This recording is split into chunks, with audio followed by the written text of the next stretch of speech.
Hello, everybody, and welcome to the new season, the season premiere of the Council podcast. I am so happy to be here alongside two of my wonderful friends here on this wonderful panel this morning or this afternoon, depending on where you are. We have Natalia and Constance. Hello to both of you. Hello. Yes, we are very excited to be here starting our new season. Is this season 5? I want to say 5. All right. Yes, we have a lot in store for you this season. We're going to be doing a lot of fun discussions with new releases like The Batman. We have, of course, we're in the midst of award season.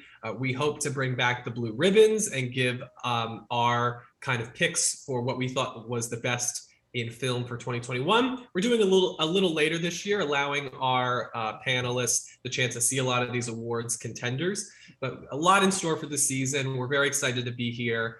And also, we'll definitely be bringing you some great reviews for films like The Batman, like Constance's most anticipated Turning Red.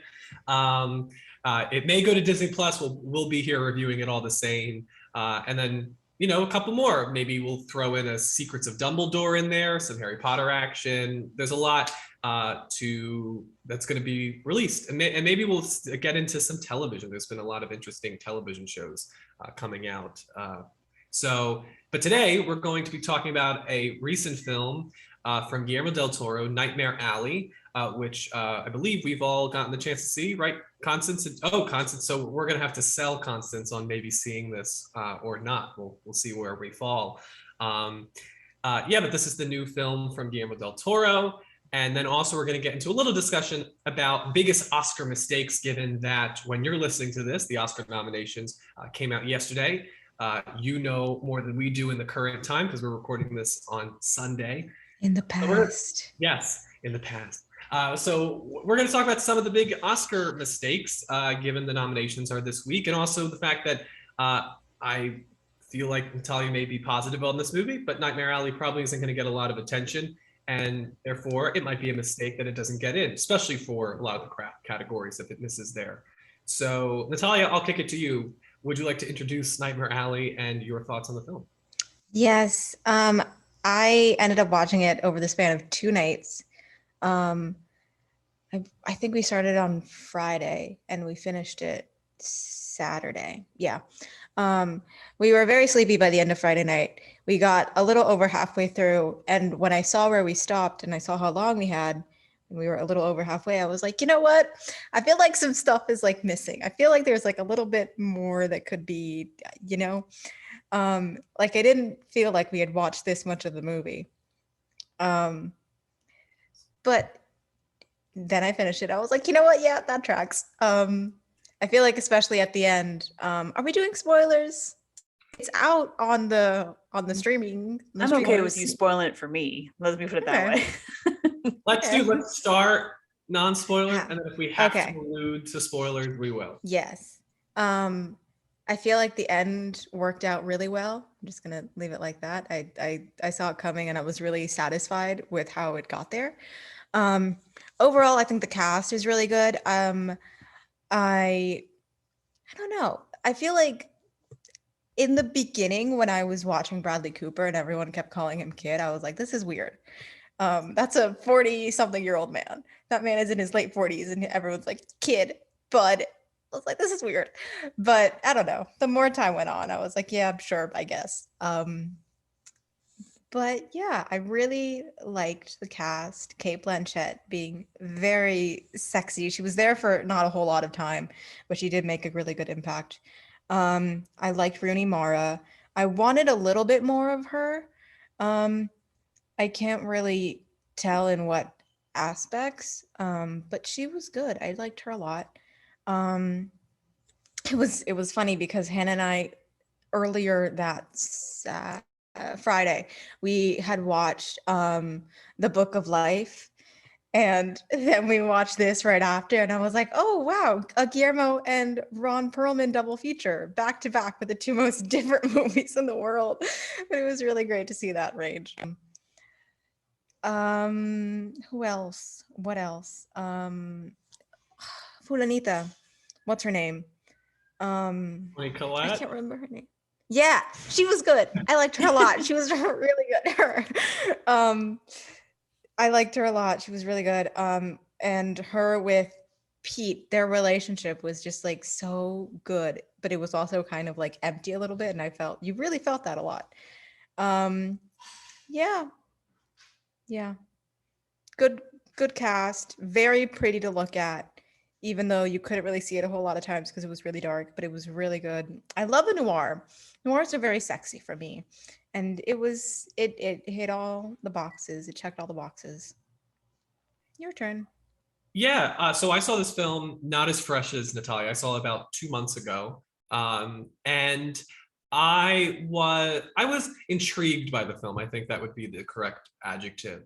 I thought that the film was making a lot of interesting points. You know, Pam and Tommy just was released on Hulu, the first 3 episodes, and I think what Nightmare Alley does is it talks about the exploitation and exhibition of certain people and stories. And when you abuse your audience because you make them believe in the fakery of what you're doing. And not to say that, listen, all movies are inherently manipulated. The moment that you put a camera in any sort of direction, you are framing the narrative in a certain way. Even documentaries, the editing tells the story. But there is a difference of when you do it authentically and respectfully and when you don't. And I think this film explores that with how Bradley Cooper rises and how he manipulates his audience and how that affects his life going forward in the film. And that, I think, was the film's strongest aspect, alongside the craft of the film, which is really, really well done. It really captures an atmosphere that is both reminiscent of the past and of classic noirs, as Natalia mentioned, but also it feels very modern. That being said, I think that's where I have my strongest issue with the movie, is that the structure is kind of lost between classic films and modern films.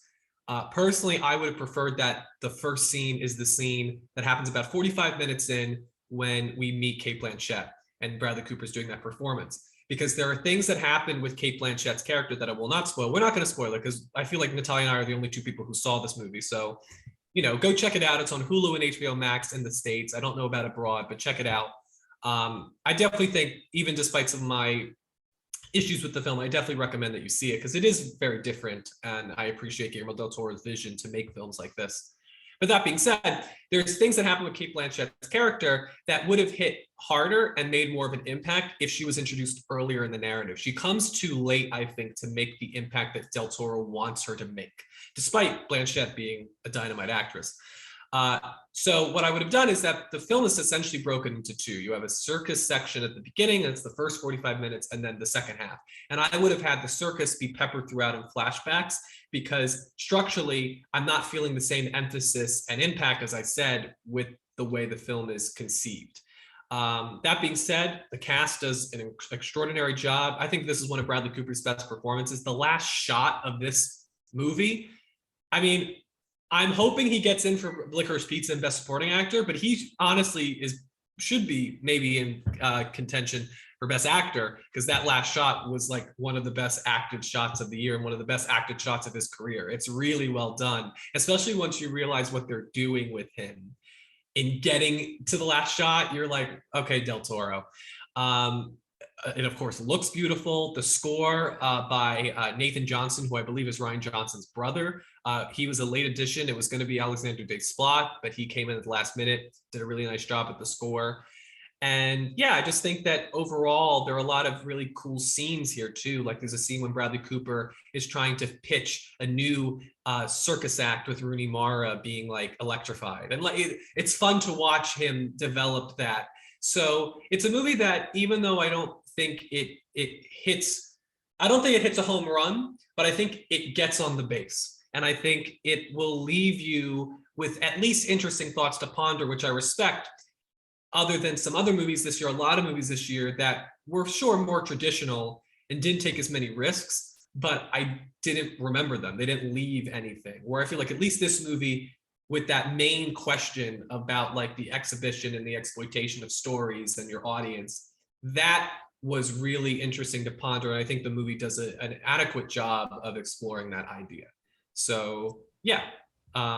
Any other thoughts, Natalia, on Nightmare Alley? Yes. Once you hit the mark on the 45-minute two-parting thing of the movie, I realized that that's essentially how I ended up watching it. And yeah, I get it on how Cate Blanchett should have been brought in earlier. But it's also like a little weird because I feel like most films are so rarely done now chronologically. Yeah. So that I felt like was a little bit refreshing. But yeah, you're right. In the end, it does suffer a little bit by having characters not have that much of an impact in the end as how they should. Yeah. I think the other thing too with that is it's chronologically it would be fine, but the first act is the circus. Yeah. And the second two acts are what follow it. But the first act is like 45, 50 minutes. So it's the first act, and usually that's the shortest. It's usually that and the third act are pretty. I feel like usually the first act is the shortest because the third act, especially with movies like this, is usually like there's a little bit more action and suspense there. You're letting the plot lines intertwine and your twists and act. But that being said, I thought was interesting is Encanto. Its third act is one scene or two scenes. So, there's not one way to structure a film, but I'm just saying, I think my own personal thing is when I was watching this, I wasn't upset with the chronological, but when I looked at the totality of the film, I was like, these beats don't make the same end result that I think Del Toro wants it to, because there's a sense of I was just introduced to all of these elements. Especially because the second half, once you do meet Cate Blanchett, that kind of has like its own, like there's a goal to that whole section. As there's a goal to it. It's almost split in two perfectly instead of, first act, two act. It's a two-act structure, like a Broadway play or something, instead of like a three-act structure. Which again, it's different. I appreciate that he was at least trying different things. And there was enough there to keep me invested throughout that despite some of my issues, I was still enjoying the film. And I would watch it again too, which I think is a mark of it being of some quality that I would, sit down for another 2 hours. Yeah. I don't know if I would watch it again, at least not so You watch it last recently. night. I did. I will not watch it again in the near future. I'll give it some time. I'll let it sink in a little bit more because I feel like if I watch it again too soon, then I'm just gonna be a bit more nitpicky, and that I don't think is really fun right now. So yeah. I liked Rooney Mara too, and Toni Collette, but David Strathairn we haven't mentioned, Willem Dafoe, really Willem Dafoe was great. I liked him a lot. As he always is. He's great. Yeah, so yeah, I would say a cautious but a recommendation from me, and I would probably give this film like a 7. I'm with a 7.5. Yeah. There you go. So we have a communal ranking of 7.3. Constance, are you going to check out Nightmare Alley now based on our review? I'm intrigued. I like how Natalia opened her thoughts because it brings up something that I've noticed about my movie watching habits. I think it's important for reviewers to say, if it pertains to the movie, go in knowing X or not expecting Y, because I feel like I ruin a lot of my own experiences because I walk in thinking I'm going to get whatever, but I get something else. And what they gave me is fine, but because I'm too married to this concept of, but I thought it was going to be like overall tone wise or something, especially if it's a movie that you can't say in one sentence, like it's a popcorn flick, it's a rom-com, it's an action movie. If you can't say very simply what it is and you have to explain it a little bit, maybe it's good. So my question to you guys would be, is there anything going in that I should make sure your headspace is in this kind of a place, because otherwise you're not going to receive it the right way, or, don't do this and then watch that. You know what I mean? Like, does that question make sense? Yeah, definitely. I don't know. I think if you're in the headspace, like you're aware of what film noirs are and thematically what they contain, I think you're good. This isn't like, I don't think there's. You don't need a whole lot of homework for this. Yeah, and I don't think you have to do, as an audience member, have to make a lot of jumps in order to get, to be satiated and to like get in the right frame of mind for this. I think if you're open to the film and its classic sensibilities with a more modern eye for violence too, I think. The ear. Oh, I hated the way that little piece. Oh, Oh God, yeah. So yucky. yeah, Because that's good to know, because there are people who make really, it's because they don't pay attention. They just go, oh, look, movies, and they just go in. I'm like, okay, if you just lost your dog, do not go in and watch Marley and Me. That's not a good idea. Yeah. Like if you are a fan of the animal chickens, Oh yeah. that would be my warning. This is not for the chicken lovers. Yeah. Right. If you had an issue with like the rats in Stranger Things 3, I would put like, I feel like you may get equally grossed out by the chicken action. It's not as like, no chickens like blow up in this one and like form into a super thing, but it's a little yucky. It's a little gross. Right. But see, that's important to know. I feel like the more I watch reviews online, including our own, I'm like, what we should add, what I wish all reviewers would add is things like this, like, oh, in case this is going on with you, this is not going to be the movie for you at this moment in your life. Maybe when you're like, you don't go see a rom-com when you just broke up with someone, because that's not for you. It. That's the wrong message. You're like, oh yeah, screw that. I'm not feeling, It's a rom-dram instead of a rom-com. Right. So I think it's good to know, if you can't say the genre, like I was saying before, you can't describe it in a sentence. If it needs more explanation, maybe add on that, oh, this is the only thing I would avoid, because if this is going on with you, it's going to affect how you're viewing the movie. And so instead of looking at it for its own merit, you might be too busy with wearing these glasses of, because I'm doing this, I'm projecting onto the movie. You know what I mean? Like how a lot of people will go see a movie and they're like, oh, I was in such a dark place and that really helped me out. That's great. But the opposite we should avoid, like, oh, I was in this kind of space and that made it worse, No, I'll say that, and I'll even come clean. I think partly I feel like I'll be more positive if I gave it a second watch, because I think the first watch, I was going in thinking this is an Oscar frontrunner. And I think that there's a lot of, often I feel like Belfast, King Richard, Don't Look Up, all those movies that I really didn't enjoy. And I don't think those movies necessarily on second viewing would improve. I mean, I've saw Belfast now twice, it did not improve. But I would be interested in seeing Nightmare Alley again, because I do think that like there is an expectation when you're an Oscar contender to perform as such. When I don't think this movie, that's not its goals. Its goals is to be a little more different, and different in a way that feels more distinctive than other films that are in the award season consideration. So I'll say even that, like, I think go in not expecting this to be like, don't expect Shape of Water, I think. Expect something more in line with like, and don't even expect like Pan's Labyrinth. I would expect like B tier Del Toro, which is still worthy. Pretty good. Yeah. I will say that the reason that I did end up watching this was because Hannah wanted to watch it, and I too wanted to watch it. But like, if Hannah didn't want to watch it, I was just going for the cast. Cast, very good. Everyone does a very good job. Yeah. And it's so pretty to look at. The fact that this cast was snubbed at the SAG Ensemble over House of Gucci, Don't Look Up, like King, like, no, thank you. Like, this cast is infinitely better. Yeah.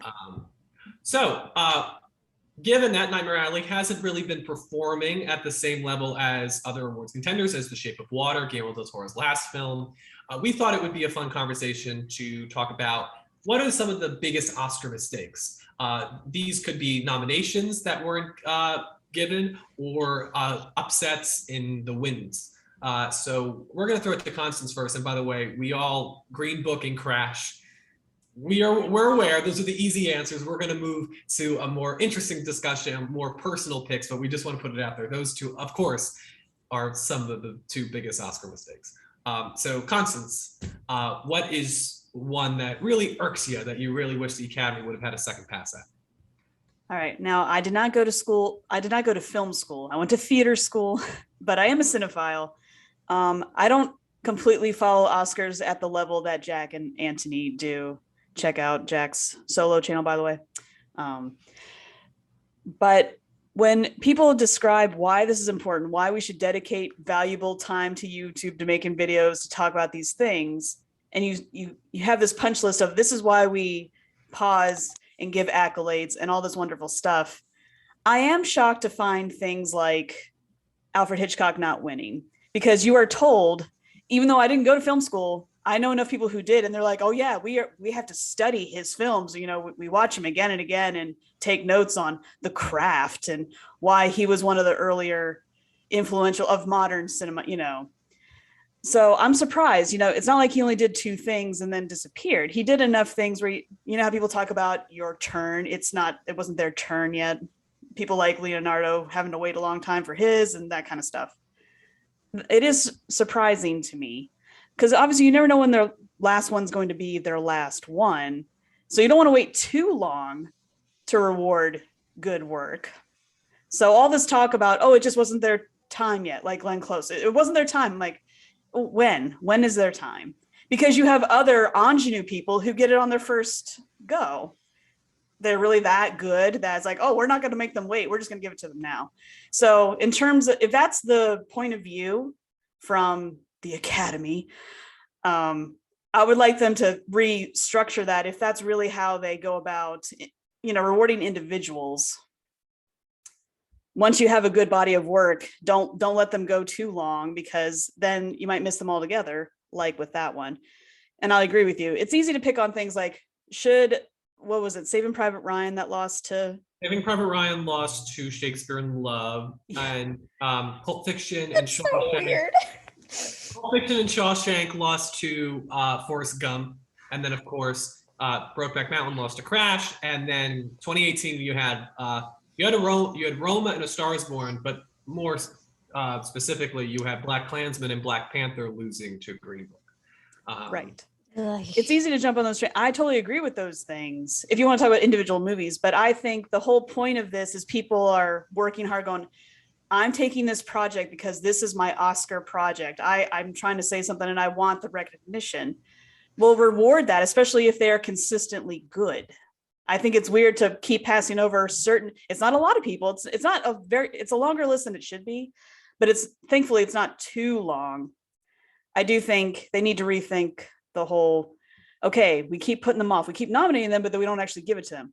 What's the thought process behind that? I would like to rethink that whole structure, if that's how it is. We're just, you know, this is conjecture. I don't know if for real, if that's how it works. No, there's always like, well, it's like they were great, but they never got one. And so like, you go with like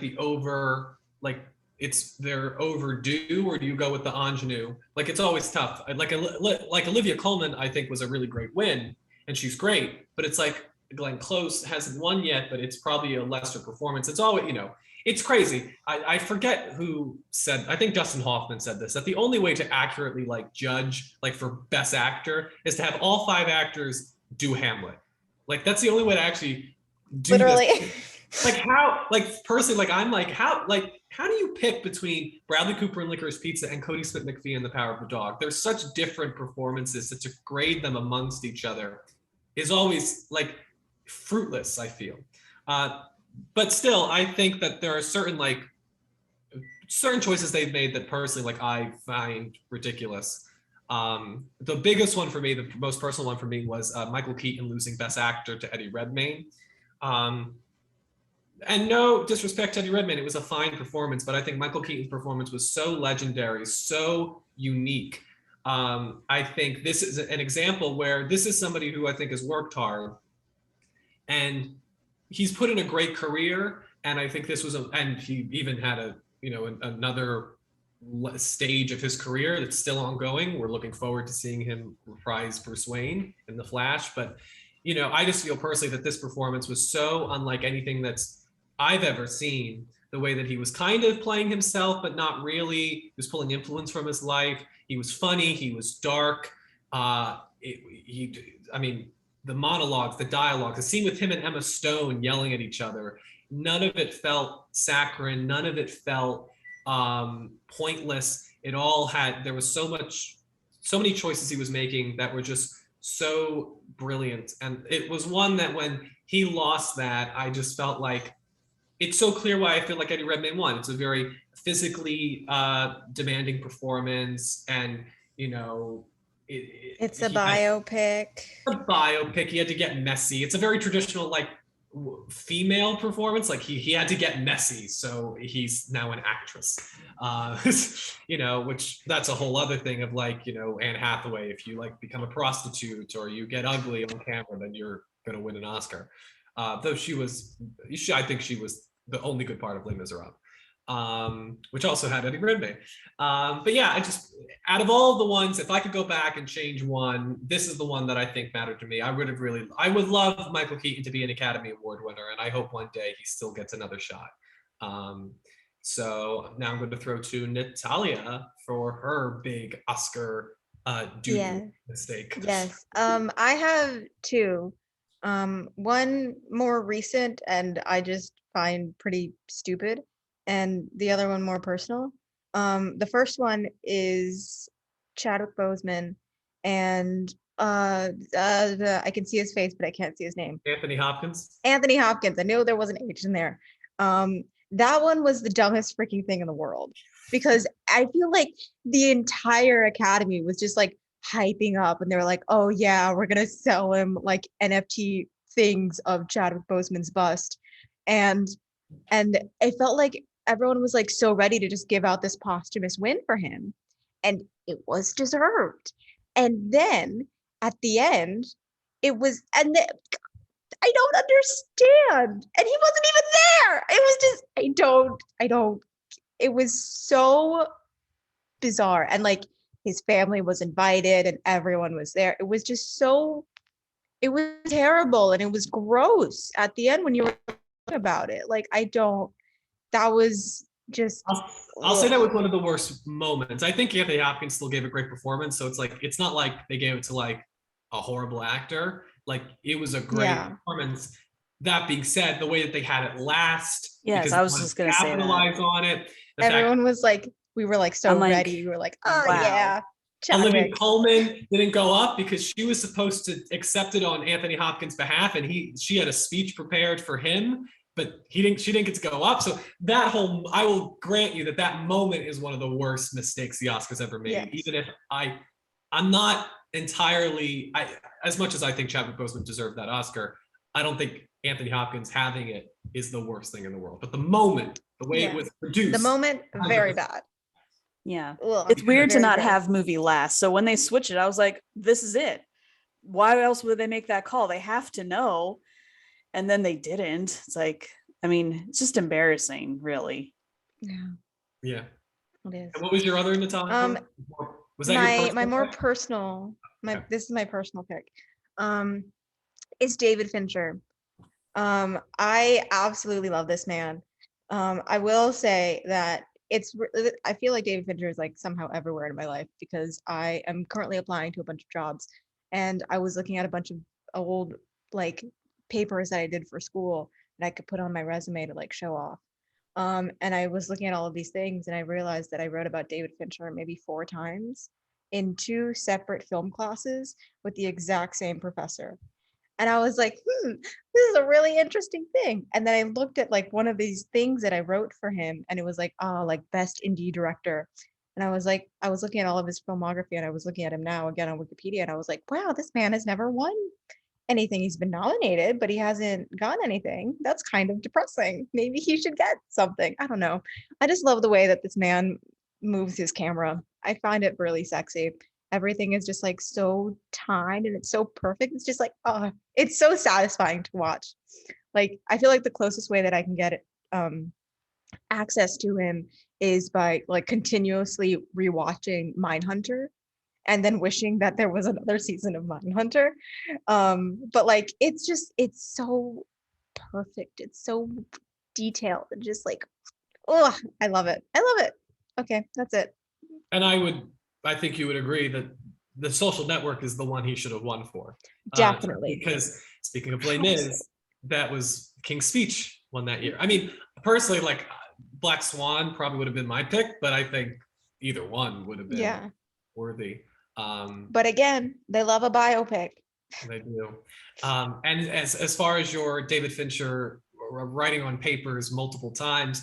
I did write on one thing for 3 separate finals this past semester, and if you look above me, you might be able to figure it out. I wonder what it was. Yeah.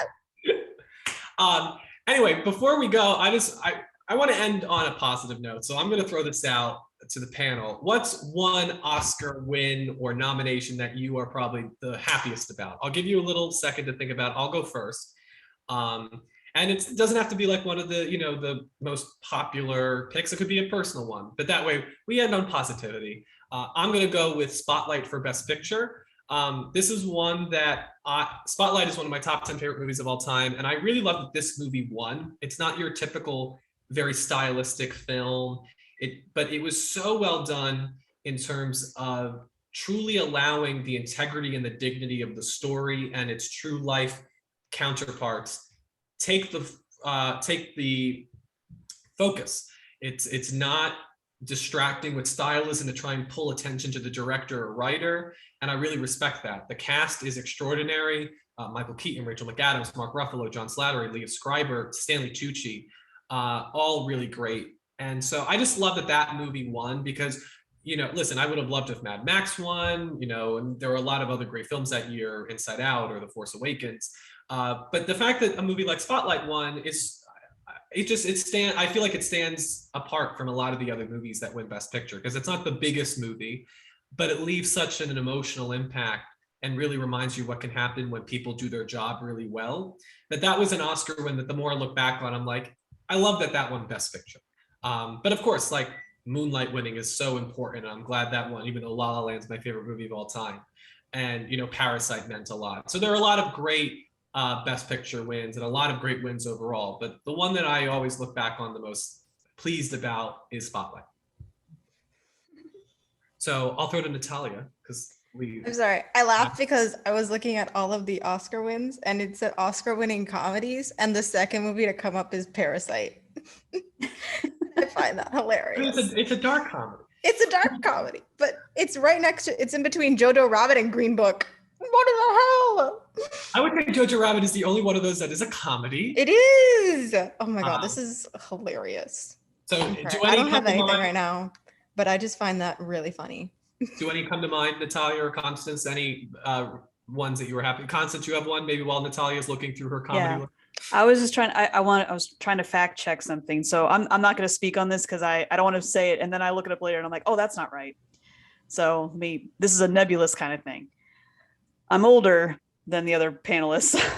I do remember when the Lord of the Rings, Return of the King, kind of swept, and that was a big deal for a couple of reasons. First of all, how that series of movies, that trilogy, was filmed. That was very new. That was not, like we have all this IP stuff going on now where, you have Feige with his 500-year plan and all that. But that was not a thing back when I was a child and a teenager. But then Lord of the Rings came, and that was sort of, nerd culture finally kind of coming out from the shadows. Because before then, the Oscars were all about either things that people really could digest but was still elevated, or it was really, you have to be in love with cinema to appreciate what it was about. So it was nice to see this represented because I didn't feel like our culture really was, like how people complain that comic book movies aren't always acknowledged, just depends. In a way, this was the beginning, just because of the age I was at the time. Because, sci-fi fantasy areas are hard. They're not really Oscar, movies, not all the time. So on a personal level, it was just so nice because since I'm a crafts person, I'm all about the scenery and the props and the costumes and of course the cinematography because that's my favorite. It was just so nice to see all that really being appreciated. It's not like they threw them one or they just gave them the crafts because I believe they got director as well, if I remember right. It has the record for the most wins with 11 nominations. It won every single category it was up for. And on the one hand, I would say that's really unfair. Like, no, I'm usually a spread the wealth kind of person, but in that exact case, I was like, no, this was just so different because these people had to dedicate years to one project, and not take any other jobs because they're so involved in this one giant thing. because it was just so different, I'm glad it got recognized. So that's one for me. And if the first one failed, they were screwed because the Right. others were in the can. Like that, we're seeing that. But even like something like Dune, which I think maybe is the closest we've gotten to, we're expecting a lot of nominations for the film, possibly the leader of nominations on Tuesday. You already know if that's the case, listening to this. But that's another. I feel like that's the closest we've gotten to, and even then, they just started production on the second, so it was an incredible risk. I mean, maybe you can liken it to Harry Potter. They shot the last two back to back, but that was two movies, and of course was on the back of Lord of the Rings, as the books were as well. And then maybe Marvel. They shot Infinity War and Endgame back to back, as well as their other movies. But still, Lord of the Rings is definitely the pioneer for franchise filmmaking, and deservedly so. As much as that my favorite movie of that year is still Finding Nemo, I still love Lord of the Rings: The Return of the King. So Natalia, I found mine. Your favorite comedy, Green Book and Parasite? No. No, I found mine. I was looking at a bunch of many lists, and there wasn't an animation one that that Google was giving to me, and I looked at all of the animated movies that have won, and I went all the way to 2018, and I got so happy because I remembered that Spider-Verse won, and I was like, that was such a good time, man.